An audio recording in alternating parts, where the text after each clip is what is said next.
우리는 지금 대림절 기간을 보내고 있습니다.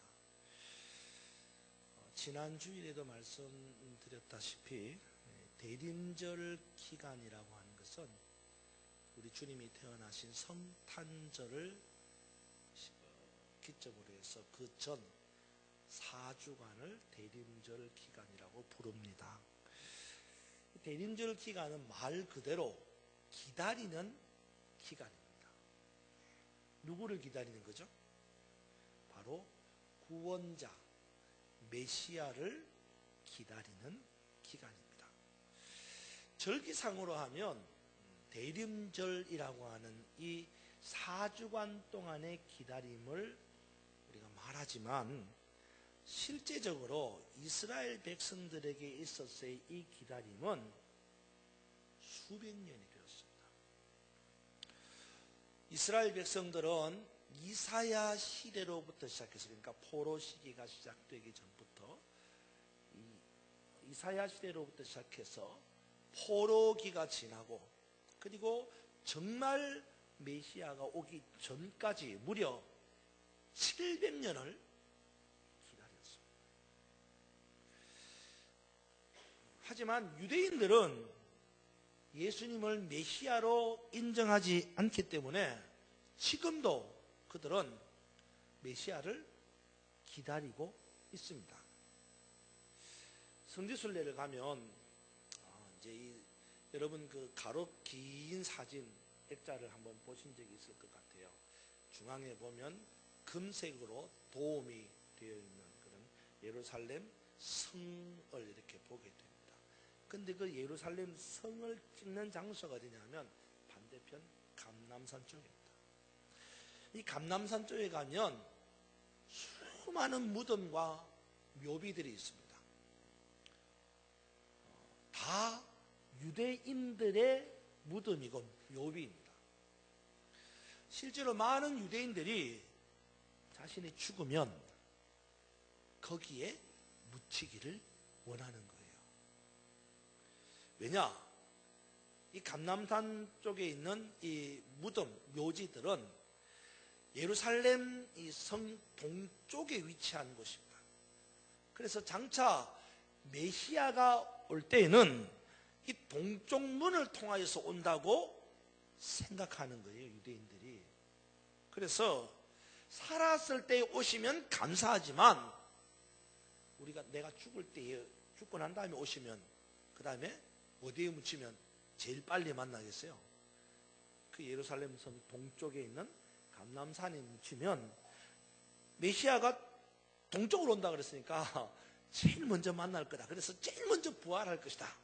그런 소망을 가지고 거기에 묻히기를 원한다. 근데 한 가지 재미있는 것은요, 정작 이 성전의 동쪽 문은 금문이라고 칭하는데 이 동쪽 문은 돌로 다 막아놨습니다. 가보면 돌로 다 막아놨어요. 왜냐하면 중세 이슬람 교도들이 실제로 메시아가 와도 이 동쪽으로 통과를 못하도록 돌로 다 이렇게 막아놨습니다. 좀 무섭죠, 사실. 그렇잖아요. 예, 왜냐 그러면 메시아가 왔을 때에 그 문을 돌로 막았다. 그래서 글로 가지를 못한다. 그러면 제가 볼 때 메시아도 아닙니다. 그렇지 않겠어요? 돌로 막았다고 그거 못 지나가는 정도가 되면 그 무슨 메시아가 되겠어요? 근데 이 돌로 문을 막았습니다. 우리는 이미 이 땅에 메시아가 오셨다고 믿습니다. 그가 바로 예수 그리스도입니다. 그러면서도 이미 메시아가 이 땅에 오셨지만 우리는 여전히 기다립니다. 이 땅에 이미 메시아 되신 예수 그리스도께서 오셨지만 다시 이 땅에 영광 중에 오실 재림 예수 그리스도를 기다리고 있는 겁니다. 초대교회의 예배에서 제일 마지막 기원이 뭔 줄 아시죠? 성경의 제일 마지막이 뭐예요? 마라나타. 뭐예요? 아멘, 주 예수여 오시옵소서. 이것이 초대교회 예배의 마지막 기원입니다. 그 이후에 교회는 2000년 동안 우리 주님이 이 땅에 다시 오실 것을 기다리고 있습니다. 여러분은 왕 되신 우리 주님이 이 땅에 다시 오실 것을 믿고 기다리고 있습니까?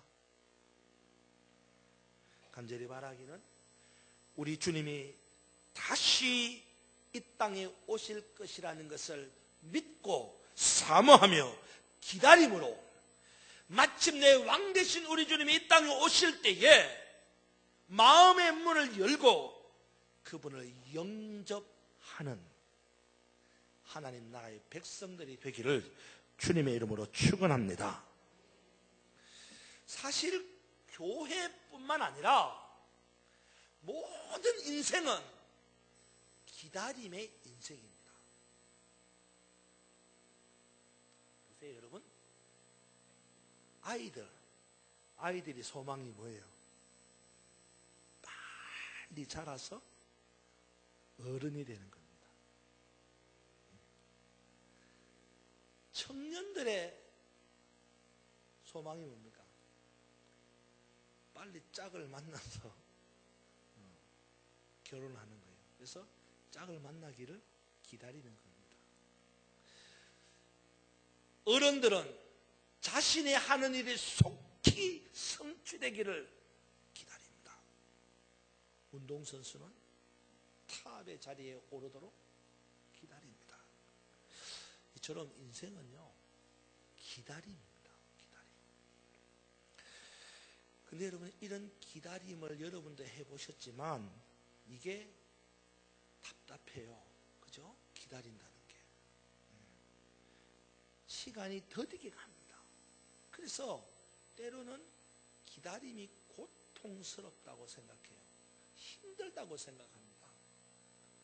근데 여러분, 따지고 보면요, 기다리는 시간이 더 행복한 시간입니다. 오히려 기다림이 끝나고 목표를 달성했을 때에 그때 기쁘죠. 목표가 이루어졌으니까. 그런데 그 기쁨이 오래 갑니까? 잠시예요. 그리고 그 기쁨이 지나가면 그 다음에는 공허가 밀려오고 허무함이 밀려옵니다.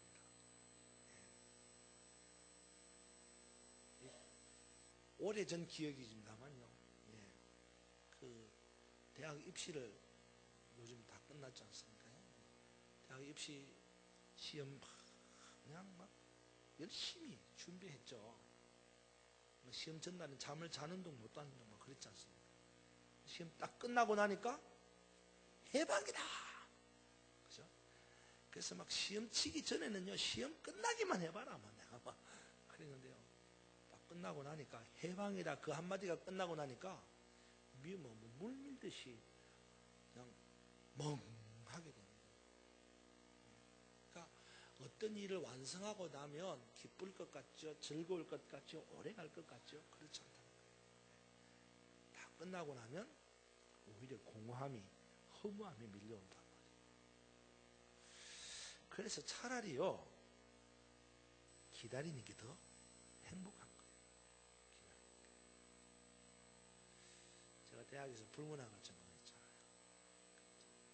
불문학 전공을 하다가 불문학이니까 프랑스 문학 잡지 책들을 많이 보게 되죠. 유명한 소설 작가가 있었는데 희곡 시나리오 작가인데요, 사무엘 베켓이라고 하는 작가입니다. 아시는 분들은 정말 다 아는 사람들이죠. 이 베켓이 여러 책들을 지었는데, 시나리오를 썼는데 그 중에 정말 잘 알려, 아마 여러분들 가운데서 책 보는 사람들은 다 봤을 거예요.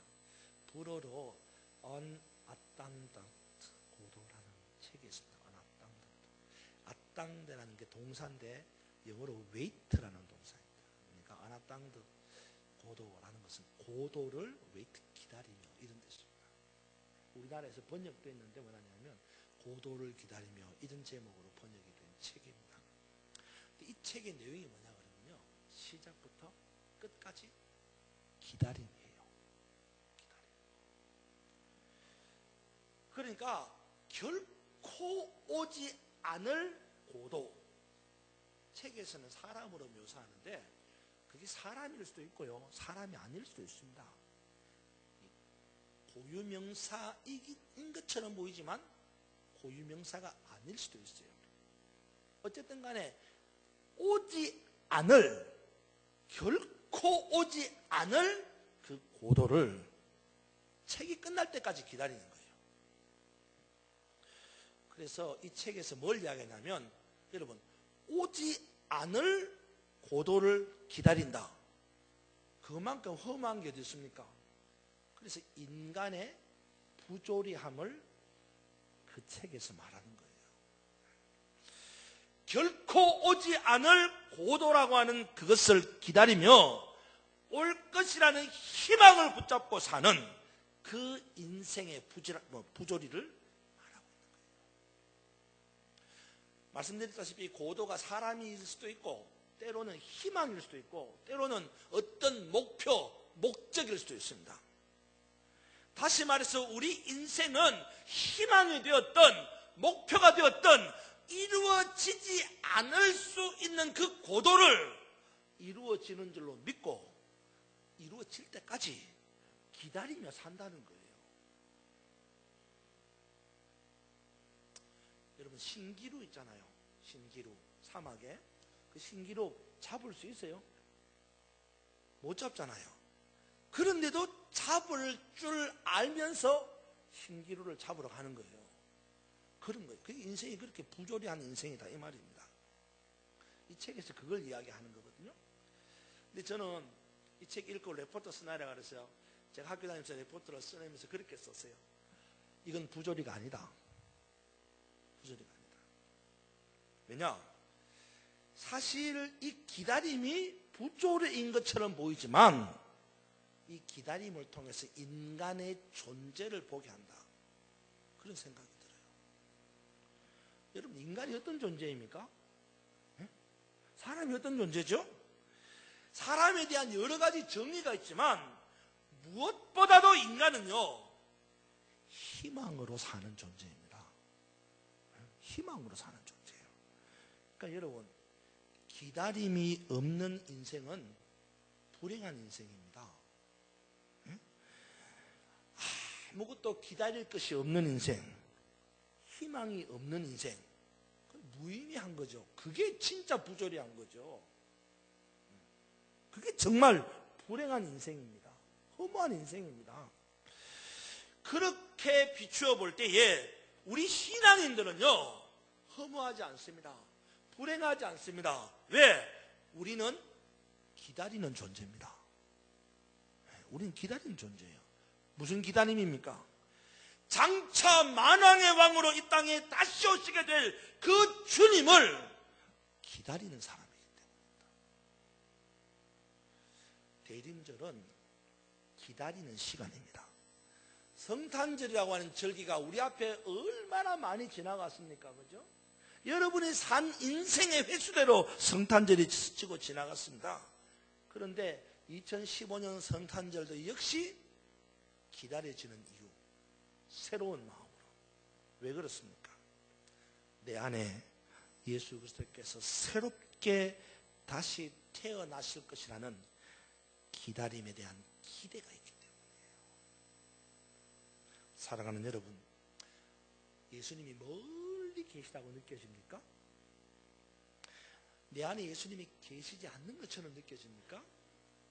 이 대림절 기간에 이스라엘 백성들이 메시아를 기다렸듯이 만왕의 왕 되신 예수 그리스도의 탄생을 기다림으로 마침내 우리 주님 오실 때에 기쁨으로 왕을 영접하는 축복이 있기를 주님의 이름으로 축원합니다.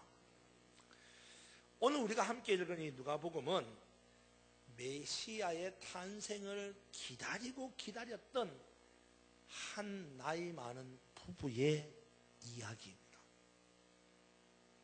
이 부부의 이름이 뭐죠? 사가랴와 엘리사벳입니다. 사가랴는 제사장이고 엘리사벳은 이 사가랴라는 제사장의 아내였습니다. 이 두 사람이 의인이라고 불릴 정도로 의로운 사람이었습니다. 성경에서는 이 두 사람의 의를 이렇게 소개합니다. 모든 계명을 잘 지키고 모든 규례를 흠 없이 행했던 사람이다. 그렇게 표현합니다. 여러분 보세요. 이 두 사람이 계명도 잘 지키고 규례도 잘 지키는 의로운 사람이었다고 했는데, 그렇다면 여러분 이 부부가 계명도 잘 지키고 규례도 잘 지키는 의로운 사람이었으면 이들이 하나님께로부터 복을 받았을 것이라고 생각하지 않겠어요? 그렇죠? 규례도 잘 지키고 계명도 잘 지키고, 그 말은 무슨 말이에요? 하나님 말씀에 순종 잘했다 이 말입니다. 그래서 의로운 사람이라고 불릴 만큼 정말 신실한 사람들이었는데, 그렇다면 이들이 하나님께로부터 꼭 축복을 받았을 것이라는 생각을 할 수밖에 없잖아요. 근데 그러냐? 오늘 본문에 보니까 아니에요. 정반대예요. 정반대. 여러분 7절 한번 보세요. 7절에 보니까 이렇게 기록합니다. 같이 한번 읽읍시다. 7절 시작. 엘리사벳이 잉태를 못함으로 그들에게 자식이 없고 두 사람의 나이가 많았더라. 뭐라 그래요? 엘리사벳에게는 자식이 없어요. 그러니까 사가랴와 엘리사벳 이 두 부부에게는 자녀가 없습니다. 또 나이가 많아요. 여러분 보세요. 부부에게 자녀가 없다. 문제지. 요즘 같으면야 뭐 일부러 애 안 낳는다 그러니까 뭐 애기 없는 게 꼭 문제냐? 그건 아니죠. 그러나 이 당시만 해도, 그렇죠? 이 당시만 해도 아기가 없다? 문제죠. 근데 더 큰 문제가 뭡니까? 이 두 사람이 나이가 많다는 거예요. 이건 정말 절망적인 상황입니다. 그렇죠? 자식이 없다는 것도 문제지만 나이가 많다? 더 큰 문제지요. 만약에 이들이 나이가 젊다, 자식이 없어도 뭐요? 다시 기대하고 기다릴 수 있잖아요. 그런데 나이가 많으니 더 이상 기대하고 기다릴 수도 없는 형편이에요. 그러니 이들 부부가 하나님의 계명과 율법을 잘 지키는 의로운 삶을 살아서 복을 받을 줄로 알았는데 복은 고사하고 자녀가 없는 저주받은 인생처럼 살게 된 거예요. 실질적으로 이 당시에는 자녀가 없으면 저주받은 인생이라고 말하는 거예요. 여러분 보세요. 이 본문에 보면 자녀가 없는 엘리사벳이 자신의 모습을 뭐라고 설명하냐, 이렇게 설명합니다. 여러분 25절 보십시오. 25절에 보면 이렇게 주께서 하나님이 나를, 엘리사벳을 돌아보시는 날에 사람들 앞에서 내 부끄러움을 없게 하시려고 이렇게 행하셨다. 이렇게 행한 게 뭐예요? 자녀를 주셨다는 거예요. 그러니까 하나님께서 엘리사벳에게 자녀를 주셨을 때 엘리사벳이 뭐라고 고백했느냐 하면, 내가 부끄러움을 당하고 수치를 당할 사람인데 그 수치와 부끄러움을 당하지 않도록 내게 자녀를 주셨다. 이런 이야기예요. 저주받은 여자, 부끄러움과 수치를 당할 수밖에 없는 이 여자에게 하나님께서 요한이라고 하는 아기를 주신 것입니다. 이게 은혜예요. 축복입니다. 그렇다면 이런 질문을 할 수 있죠. 하나님께서 왜 사가랴와 엘리사벳에게 아기를 주셨을까? 그것도 나이가 많아서 아기를 가질 수 없다고 생각되는 그때에 아기를 주신 이유가 뭘까? 오늘 본문에 보면 이 사가랴와 엘리사벳이 어디에 살았냐 보면 산중 깊은 곳에 살았던 것 같아요. 제사장이지만 우리는 실질적으로 생각할 때 제사장 그러면 어디에 살아야 돼요? 성전 가까이 살아야겠죠. 근데 아마 산중 깊은 곳에 살았던 것 같습니다. 제사장이었는데 그럼에도 불구하고 산골짜기에 살다가 이제 제사를 드릴 선번이 되었어요. 그래서 제사를 드리기 위해서 성전에 온 거예요. 이게 무슨 말이냐면요, 역사학자 요세푸스에 의하면 이 당시에 제사장의 숫자가 약 18,000명 정도 됐다. 18,000명. 많아요? 적어요? 18,000명. 별로? 안 많죠? 예. 요즘에 신학교에서 목회자로 목사님이 되려고 졸업하는 신학생들이 제가 졸업한 광나루 장신만 해도 250명이 매해 쏟아집니다. 거기다가 뭐 대전신학대학원, 호남신학대학원, 한일장신대학원, 영남장신대학원, 부산장신대학원 다 합치면 1년에 목사님 되고자 쏟아지는 숫자가 약 한 1200명 쏟아집니다. 목사님 된다는 숫자가. 제가 볼 때 문제는 진짜 문제예요. 빨리 통일이 돼가지고 저 북쪽에 그냥 나 같은 사람 빨리 올라가서 교회를 세우든가 해야지 이 상태는 아니에요, 정말. 그러니까 뭐 요즘 같으면 18,000명 제사장 별로 많지 않죠. 근데 이 당시는 많아요. 많아도 진짜 누구 말도 너무 많아요. 왜? 성전이 제사를 드리는 성전이 몇 개예요? 하나밖에 없어요. 그 어디 있어요? 예루살렘 성전. 예루살렘 성전에서 제사장이 제사를 드리는데 한 사람 제사를 드리는 거예요. 그러니까 적지 많지 엄청 많잖아요. 여러분 18,000명이 하루에 한 번씩만 제사를 드린다 합시다. 그러니까 하루에 한 번씩 제사 드리는데 18,000명이 하루에 한 번 제사 드리려면 그 18,000명이 자기 기회가 1년에 한 번 죽었다 깨어나도 안 합니다. 저는 1년 365일인데 10년 되면 3,650일입니다. 그죠? 그러니까 뭐 50년 되면 한 번 올까 말까. 그러니까 죽을 때까지 제사장으로서 제사를 한 번 드릴까 말까 한 거예요. 근데 이 사가랴가 반차를 따라가지고 이제 자기 반차에서 제사를 드릴 수 있는 순번에 대해서 성전에 갔어요. 성경에 보니까 뭘 뽑았대요? 제비를 뽑았는데 사가랴가 딱 당첨이 된 거예요. 그 사가랴가 제사를 드리고 성전에 들어갈 기회를 얻은 거예요. 정말 행복한 거죠. 예. 여러분 목사가 설교할 수 있는 자리가 있다. 이거 얼마나 행복한 겁니까? 이 사가랴가 제사를 드릴 기회가 생겨서 성전에 들어가요. 성전에 들어가서 제사를 드리는데 뭘 하냐? 제일 중요한 것 가운데 하나가 성전에 분향단을 세우는 겁니다. 분향단. 우리가 일반적으로 생각할 때 제사장이 하는 일 가운데서 제사가 뭐냐면 양을 잡아가지고 죄를 속죄하는데 제물로 드리는 거, 이게 제사장이 하는 일이라고 합니다. 근데 사실 물론 그 중요한 일입니다. 근데 실질적으로 제물을 잡아서 제사를 드리는 일은요, 제사장이 하는 일은 극히 일부분입니다. 제가 설명드렸죠. 이 죄인들이 자기 제물, 자기 죄를 속죄하기 위해서 제물을 가져오면 그걸 제사장에게 보이고, 아, 이 제물이 제물로 쓸만하다. 그러면 통과해가지고 그 제물을 가져온 양이나 소 같은 걸 잡는데 누가 잡아요?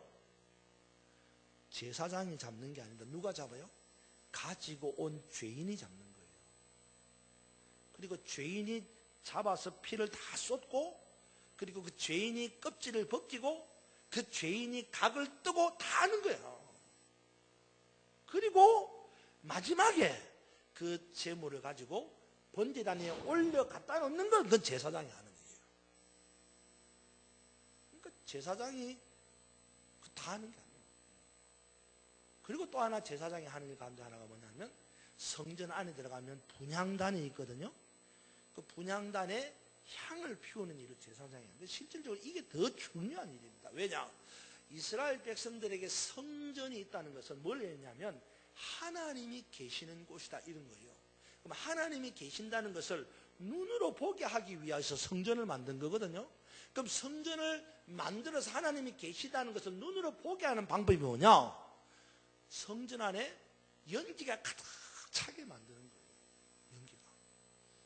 그래서 분향단에서 분향을 하면 그 향의 연기가 성전 안에 가득 채우면서 가득 채워진 그 연기를 보고 하나님이 계시다. 그렇게 이스라엘 백성들이 인정하는 거예요.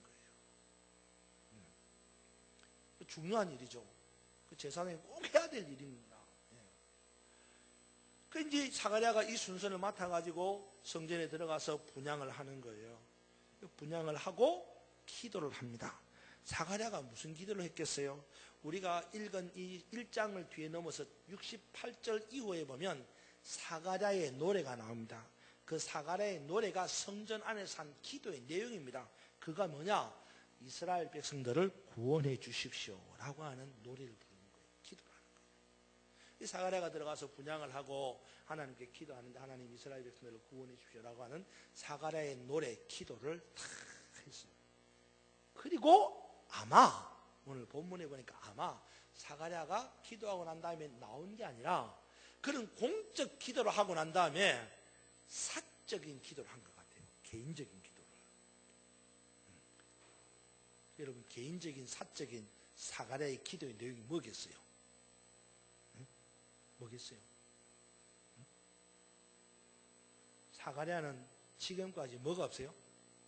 자식이 없어. 그러니까 그 성전에 평생에 한번 올까 말까한 하나님이 임재하신 그 성전 안에 들어가서 공적인 기도도 할 뿐만 아니라 자기 평생의 소원일 수 있는 개인적인 기도를 한 거예요. 뭐라고? 하나님 자녀를 주십시오. 그렇게 기도한 거예요. 제가 지어내는 말이 아니라 실질적으로 그렇게 했다고 천사가 증거해요. 여러분 13절 보세요. 13절에 보니까 이렇게 말한다. 천사가 그에게 이르되 사가랴에게 이르되 사가랴여 무서워하지 말라. 너희의 뭐가? 간구함이 들린지라. 그러니까 사가랴가 기도했어요. 간구했어요. 무슨 기도를 했길래 하나님이 들으시고 응답하셨느냐? 내 아내 엘리사벳이 내게 아들을 낳아주리니 그 이름을 요한이라 하라. 그게 뭐예요? 엘리사벳 사가랴가 성전에 들어가서 공적 기도도 했을 뿐만 아니라 사적 기도도 했던 거예요. 물론 사가랴가 이때만 기도했겠어요? 평상시에 자기 집에서도 계속해서 기도했겠죠. 하나님 내게 자녀를 주십시오. 우리에게 자녀를 기도했겠죠. 그런데 특별히 평생에 한 번 올까 말까 한 그 자리에서 기도하는 거예요. 하나님 자녀를 주십시오. 그때 그 기도가 하나님께 들려지고 엘리사벳에게 아들이 있을 것이고 이름을 요한이라 하라. 예언을 해주고 천사가 왔어요. 응답을 받은 거죠. 기다리고 기도했더니 응답받은 거예요. 근데 참 재미있어요. 보면 왜냐하면 이렇게 기다리고 기도했는데 그래서 천사가 나타나서 응답해 주었는데 막상 자녀를 주시겠다는 예언의 약속을 받는 순간에 사가랴가 어떻게 해요? 안 믿어요. 안 믿어요. 지금까지 기다리고 기도했는데 응답받았는데 안 믿는 거예요. 여러분 18절 보세요. 18절 보니까 사가랴가 천사에게 이르되 내가 이것을 어떻게 알리요? 내가 늙고 내 아내도 나이가 많은데 무슨 말입니까? 된다는 거예요? 안 된다는 거예요? 나도 나이 많고 나도 늙었고 내 아내도 나이가 많고 그런데 이게 어떻게 이렇게 되겠습니까? 안 된다는 거예요. 기도해놓고 응답해 주니까 안 믿는 거예요. 이게 사가랴만 그럴까요? 오늘 전화 여러분은 안 그렇습니까? 기도 열심히 했는데 그래서 하나님이 응답을 딱 주시면 아멘 하고 받으면 될 텐데 어떻게 해요? 머리가 못 따라가는 거예요. 이해가 안 되는 거예요. 그래서 안 믿어지는 거예요. 불행하죠. 사가랴가 뭐라고 말합니까? 나는 나이가 많습니다. 내 아내는 늙었습니다. 그래서 우리가 아기를 가질 수 없을 텐데 이걸 내가 어떻게 믿습니까? 그렇게 이야기하는 거예요. 그런데 그런 불신의 사가랴에게 하나님이 응답해 주셔요. 엘리사벳에게 아기가 생겼습니다. 그래서 그 아기를 잉태한 엘리사벳이 25절에 노래를 부르는 거예요. 뭐라고? 25절에 주께서 나를 돌아보시는 날에 사람들 앞에서 내가 부끄러움을 당하지 않도록 내게 아기를 주셨습니다. 그렇게 노래를 부르는 거예요. 하나님께서 내게 아기를 주심으로 내가 더 이상 부끄러움과 수치를 당하지 않게 되었습니다. 고백하는 거예요. 사랑하는 여러분, 하나님은요 우리의 머리를 들게 하시는 분입니다. 무슨 말인지 알아요? 하나님은 우리의 머리를 들게 하시는, 여러분 머리를 든다는 말은 반대말로 이야기하면 머리를 어떻게 해요? 숙인다는 거예요. 그죠? 여러분 머리를 숙일 때는 왜 숙입니까? 여러분 자녀가 여러분 앞에 와서 머리를 숙이면 왜 숙이죠? 뭐 죄를 지었으니까 머리를 숙이지, 잘못한 게 있으니까 머리를 숙이잖아요. 그런데 하나님은 머리를 숙인 우리를 머리 들게 하시는 분입니다. 부끄러움과 수치를 당하지 않게 하시는 분입니다. 믿으시면 아멘 하십시오. 저는 이런 확신이 있습니다. 의로운 자는 반드시 복을 받습니다. 아멘. 의로운 자는 반드시 복을 받게 만드십니다. 여러분 이런 확신을 버려서는 안 돼요. 하나님은 사가랴와 엘리사벳의 눈물을 받으셨습니다. 그들의 기도를 결코 외면하지 않으셨습니다. 하나님께서는 때가 되면 반드시 응답하시는 줄로 믿으시기를 축원합니다. 오랫동안 응답받지 못했습니까? 그러면 그렇게 생각하십시오. 하나님이 내게 주실 축복이 더 클 줄로 믿습니다. 이스라엘 백성들이 오랫동안 기도하였기에 주님이 메시아를 주셨는데 그 메시아는 다름 아닌 하나님의 아들 직접 오신 거예요. 아브라함은 25년 동안 기도하고 기다려서 이삭을 얻었습니다. 한나도 오랜 끝에 기도하고 기다려서 사무엘을 얻었습니다. 오늘 이 사가랴와 엘리사벳도 오랫동안 기도하고 기다려서 요한을 얻었습니다. 오랜 기다림의 기도가 마침내 응답되는 겁니다. 여러분, 기다림은 절대로 부조리 하지 않습니다. 기다림은 절대로 허망하지 않습니다. 기다림은 응답이 있습니다. 믿으시기 바랍니다. 기다림은 응답이 있어요. 요즘 자녀 문제로 속썩이는 부모들이 많습니다. 저도 자녀 때문에 여러분과 똑같이 속썩어요. 저라고 별 수 있습니까? 근데요, 여러분 잘 알잖아요. 제가 폭력 아빠라는 거. 말 안 들으면 야구방망이 줘 팼잖아요. 근데 지금은 그것도 못해.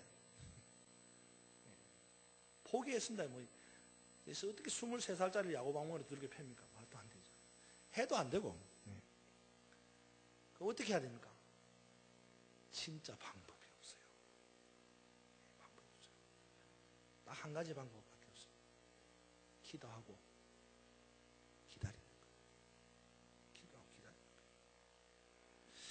여러분, 여러분이 자녀를 위해서 기도한 만큼 여러분의 자녀는 하나님께로부터 복을 받을 줄로 믿으시기 바랍니다. 15절에 세례 요한을 가리켜서 뭐라고 표현했냐면 15절에 보니까 저가 요한이 주 앞에 큰 자가 된다고 그랬어요. 큰 자가.